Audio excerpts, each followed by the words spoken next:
अस्सलाम वालेकुम। आज हम बात करने जा रहे हैं 3 ऐसे टॉपिक्स की जो अक्सर लोगों को कंफ्यूज करते हैं, जिनके साथ टू का लफ्ज़ इस्तेमाल हो रहा होता है। एक तो होता है यूज्ड टू, एक होता है अबाउट टू और एक होता है नीड टू। इन तीनों का इस्तेमाल कब और कैसे हम अपनी लाइफ में कर सकते हैं मैं आपको बताऊंगा, और बिल्कुल सिंपल तरीके से। क्योंकि अबाउट टू के बाद अगर आप देखें तो फर्स्ट फॉर्म लग रही होती है, जिसको हम अक्सर two plus first form infinitive भी कहते हैं। टू के बाद सेकंड या थर्ड फॉर्म नहीं लगा सकते हम, ठीक है।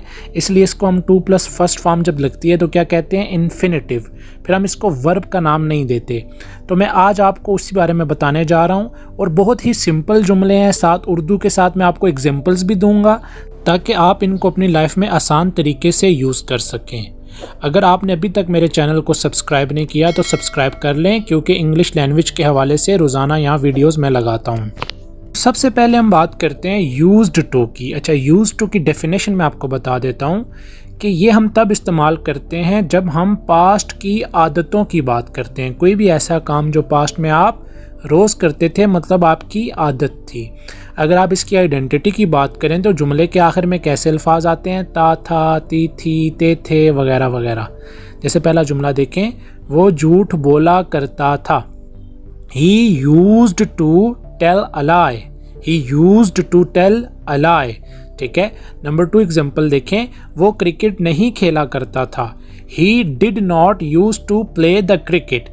अब नंबर 2 में एक ख़ास बात यह है कि देखें, ऊपर जब हमने पहला वो झूठ बोला करता था बनाया तो हमने यूज्ड की सेकंड फॉर्म लगाई, लेकिन जब हमने इसका नेगेटिव या इंटेरोगेटिव बनाना है तो जाहिर बात है उसमें हम किसका इस्तेमाल करेंगे, डिड का।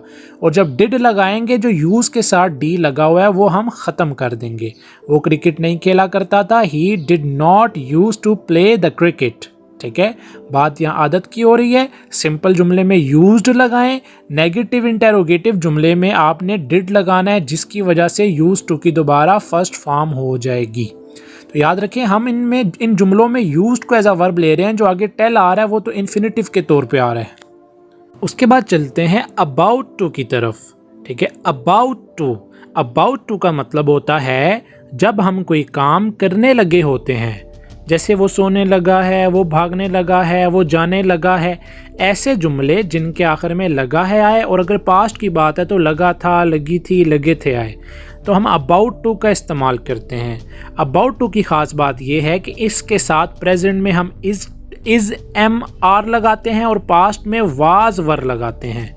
मतलब और जो फ्यूचर है वो इसी में कवर हो जाता है, क्योंकि फ्यूचर की बात ही तो होती है कि मैं मतलब वो घर जाने लगा है। ये प्रेजेंट और फ्यूचर एक तरह का मिक्स है। ठीक है, जैसे पहला जुमला देखें, वो नया घर खरीदने लगा है। He is about to buy a new house. मतलब वो नया घर खरीदने लगा है, अब खरीदा नहीं है लेकिन ख़रीदने लगा है। तो हमने अब यहाँ सिर्फ अबाउट टू नहीं लगाना, साथ हमने इज़ भी लगाया, क्योंकि जुमले के आखिर में जो है आ रहा है उसके लिए हम इज़ एम आर का इस्तेमाल करेंगे। अब यहाँ ही था तो इसलिए मैंने इज़ लगा दिया। अगर यहाँ ज़्यादा लोग होते तो हम आर लगाते। अगर यहाँ आई होता तो हम एम लगाते, I am about to buy a new house लगाते। ठीक है, अब ज़रा पास्ट को देख लेते हैं। मैं उसको माफ़ नहीं करने लगा था। I was not about to forgive him. मैंने was क्यों लगाया, क्योंकि अब जुमले के आखिर में था आ रहा है। I was not about to forgive him. मैं उसको माफ़ नहीं करने लगा था। वैसे तो इसके पैसिव बहुत कम लोग बनाते हैं, लेकिन अगर आप बनाना चाहते हैं तो अबाउट टू के साथ बी प्लस थर्ड फॉर्म लगा देंगे। जैसे हम मॉडल वर्ब का लगाते हैं be plus third form passive के लिए, तो यहाँ भी वैसी ही सिचुएशन होती है।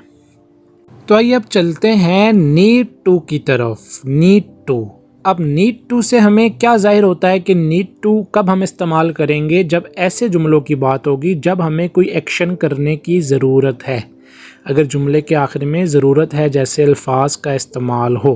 ठीक है, तुम्हें गाड़ी आहिस्ता चलाने की ज़रूरत है। You need to drive the car slowly. You need to drive the car slowly. ठीक है, सिंपल हमने ज़रूरत है के लिए नीड टू लगा दिया, और टू के बाद उसी तरह फर्स्ट फॉर्म हमने लगा दी। ठीक है, लेकिन अगर आपका सब्जेक्ट जुमले के अंदर सिंगुलर हो तो यहाँ हमने नीड के साथ एस भी लगाना होता है। जैसे दूसरी एग्जांपल देखें, उसे अभी यहाँ आने की ज़रूरत है। अब यहाँ जो उसे है वो एक बंदा है, तो हमने क्या किया, he needs to come here right now. ठीक है, he needs to come here right now. क्या हमने किया कि नीड के साथ हमने एस लगा दिया क्योंकि एक बंदा है। अगर यहाँ भी ज़्यादा लोग होते, सब्जेक्ट प्लूरल होता, तो हम नीड के साथ एस ना लगाते। तो ये बड़े इंपॉर्टेंट टॉपिक हैं जो टू के साथ अक्सर यूज़ हो रहे होते हैं। इनकी मैंने आपको आइडेंटिटी और डेफिनेशन दोनों ही समझा दी है। अगर फिर भी आपके माइंड में कोई सवाल है तो आप मुझे मैसेज भी कर सकते हैं, कमेंट्स भी करें, और इंशाअल्लाह ये ऐसी वीडियोस मैं आगे भी लगाता रहूँगा, इसलिए चैनल को सब्सक्राइब भी करें। तब तक के लिए अल्लाह हाफिज़, मिलते हैं नेक्स्ट वीडियो में, अपना ख्याल रखिएगा।